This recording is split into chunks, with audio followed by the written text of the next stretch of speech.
तो हेलो दोस्तों, मेरा नाम धीरज है। दोस्तों, आज की इस शानदार वीडियो में हम देखने वाले हैं क्रिप्टो करेंसी आखिर क्या होता है।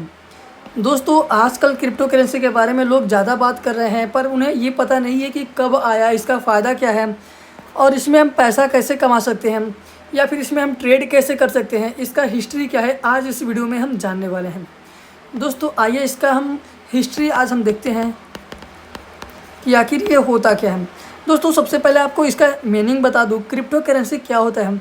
ये एक डिजिटल कॉइन है। अब डिजिटल कॉइन क्या होता है ये जानने से पहले आइए थोड़ा सा इसका हिस्ट्री है ये हम जान लेते हैं। देखिए दोस्तों, सबसे पहले क्या हुआ करता था, यानी आज से लगभग 1000 या फिर 1500 साल पहले क्या होता था, एक सिस्टम चलता था जिसका नाम था बार्टर। मतलब बार्टर उसका नाम था।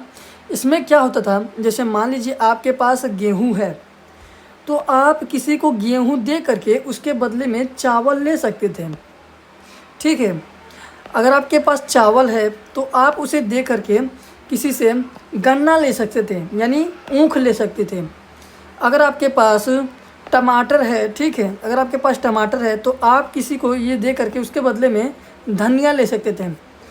तो इसमें इतना दिक्कत हुआ करता था, इसमें लोगों को ये पता ही नहीं था कि किसके बदले में कितना सामान कब देना, मतलब कितना देना चाहिए।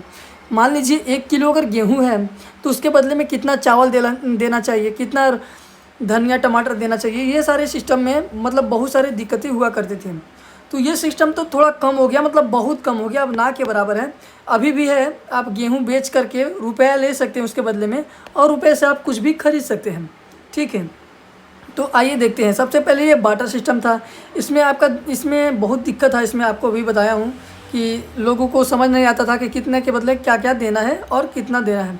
ठीक, इसके बाद से जब आया, इसके बाद से जब ये कम हुआ तो लोगों ने धातु के बदले में, यानी समझिए गोल्ड एक धातु है, यानी सोना के बदले में लोग समझिए आलू खरीदते थे। सोना दे करके आलू खरीदते थे, चांदी दे करके जैसे ऊख खरीदते थे।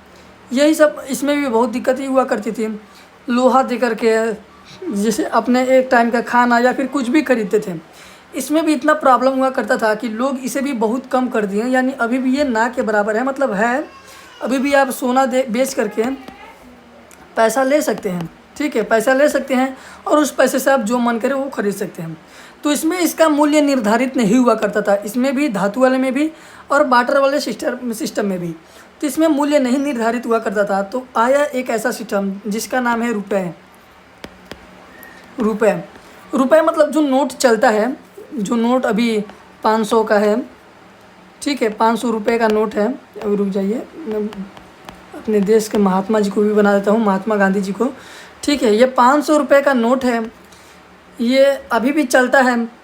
पर दोस्तों, इसमें भी दिक्कत क्या है अभी आपको पता चल जाएगा। देखिए क्या होता है, ये 500 के नोट पर सबसे पहले फ़ायदा क्या है ये हम जान लेते हैं। आप 500 के नोट ले जाते हैं मार्केट में ले जाते हैं। आप 500 के बदले में 500 के हिसाब से सामान खरीद सकते हैं। यानी कोई सामान 10 रुपये का होगा, कोई सामान 100 रुपये का होगा। तो ऐसे ही आप मिला जुला करके पूरा 500 के बदले में 500 रुपये दे करके सामान खरीद सकते हैं। यानी वो 500 रुपये आपका वैल्यूएबल होगा, जो आप 500 के रुपये के मतलब जो खरीदते होंगे। ठीक है, मैं ऐसा करता हूँ कि इतना समझ में आ गया होगा। जैसे मान लीजिए 10 रुपये ले गए, तो 10 रुपये ले गए तो इसके बदले में हम 10 रुपये का हरा मिर्चा लेकर आ गए। तो यही सिस्टम अभी इसमें सही है, इसमें मूल्य निर्धारित है। यही सिस्टम पहले वाले सिस्टम में नहीं था, यही आज वाला। यानी सोना लेकर गए तो कितना सोना लेकर जाएं कि हमें 1 पाव प्याज मिल सके या फिर लहसुन मिल सके। यही दिक्कत आती थी पहले वाले सिस्टम में।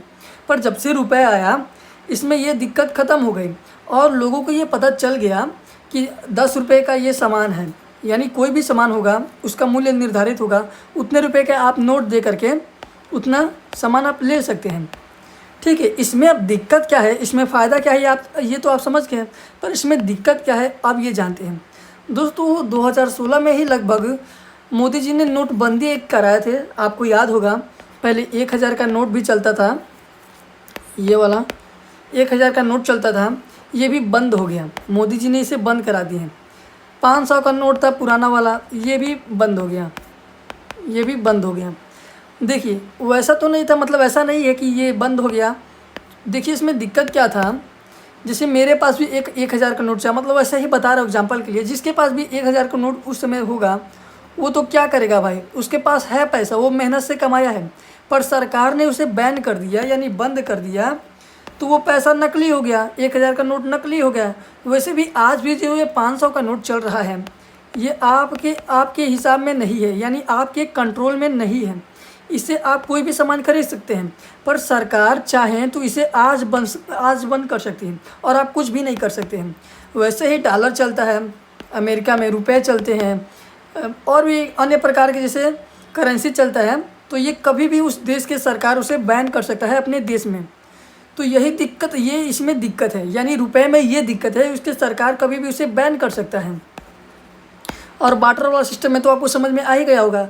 तो इसी के बदले में अब आया है आपका क्रिप्टो करेंसी, यानी CRYPTOCURRENCY।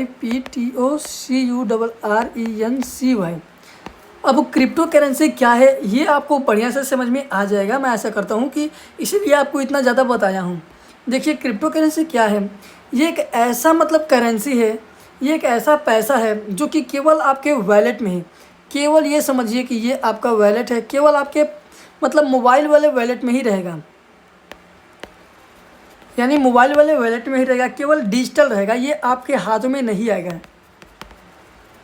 जैसे देखिए डिजिटल क्या होता है, जैसे डिजिटल केवल आपके मोबाइल में ही रहता है, यानी जैसे सोशल मीडिया हो गया, जैसे वैसे ही ये डिजिटल रहेगा, केवल आपके मोबाइल में दिखाएगा, शो करेगा। जैसे 100 रुपये आपका मोबाइल में दिखाएगा केवल, ये अगर आप चाहें तो इसे आप पैसे में नहीं कन्वर्ट कर सकते हैं, ये किसी के पास आप भेज तो सकते हैं, इसके बदले में आप सामान भी खरीद सकते हैं, पर केवल आपके मोबाइल से, यानी आपके डिजिटल टू डिजिटल होगा, यानी आपके मोबाइल से मोबाइल में ही जाएगा, ये इसे कोई नहीं ले सकता है।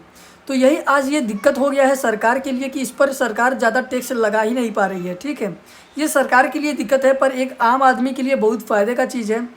ये इसको यानी क्रिप्टो करेंसी को कोई भी मतलब कंट्रोल ही नहीं कर रहा है, किसी भी देश के सरकार इसे कंट्रोल नहीं कर पा रहा है और ना ही इसे कर पाएगा। दोस्तों क्रिप्टो करेंसी 2008 में इसे खोजा गया और 2009 में इसे लॉन्च कर दिया गया।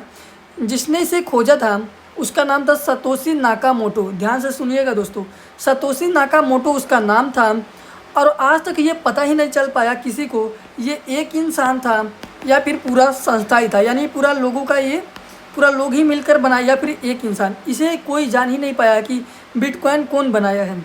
वैसे तो और सारे क्रिप्टो करेंसी हैं पर उनके मालिक हैं, पर बिटकॉइन के मालिक नहीं हैं, इसे कोई नहीं जान पाया है। तो दोस्तों क्रिप्टो करेंसी में क्या होता है अभी आपको बताया हूँ, ये केवल डिजिटल होता है, आप इसे केवल कहीं भेज सकते हैं, किसी भी देश में भेज सकते हैं, पर इस पर सरकार टैक्स नहीं लेगा और इसे सरकार कंट्रोल नहीं कर पाएगा, इसलिए कभी ये बैन भी नहीं होगा और इस पर ज़्यादा टैक्स भी नहीं लेगा। मतलब देश टैक्स लगेगा, सरकार अपने अपने देश में इसे चलाने के लिए टैक्स लेती है, हमारे देश में भी इस पर 30% का भी टैक्स है, पर इसे कोई कंट्रोल तो नहीं करता है कम से कम, ये कोई भी सरकार बैन नहीं कर सकता इसको। तो दोस्तों यही है क्रिप्टो कॉइन। अब मैं ऐसा करता हूँ कि आप इसे समझ गए होंगे, इसको कोई बैन नहीं कर सकता है, इसमें कोई अन्य प्रकार का प्रॉब्लम नहीं है, केवल टैक्स का है, तो टैक्स मतलब ये ठीक हो जाएगा, मतलब जो सरकार इसे भी सही कर देगी, पर अन्य प्रकार का कोई भी दिक्कत नहीं है। आप इसमें ट्रेड कर सकते हैं, इंडिया में ये लीगल है, इंडिया में भी ये लीगल है, आप कर सकते हैं। ठीक है, अब दोस्तों मैं आशा करता हूँ कि आपको ये समझ में आ गया होगा। एक बार जल्दी से फिर से आपको यही बता देना चाहता हूँ कि जैसे बार्टर सिस्टम में ये हुआ करता था, उसका मूल्य निर्धारित नहीं था। फिर आया सिस्टम धातु वाला, उसमें उसका मूल्य निर्धारित नहीं हुआ करता था। फिर आया आपका रुपए वाला, इसमें आपका मूल्य निर्धारित था, पर क्या था, इसे सरकार कंट्रोल करती थी, अभी भी करती है, मतलब जब कभी भी इसे बंद कर सकते हैं।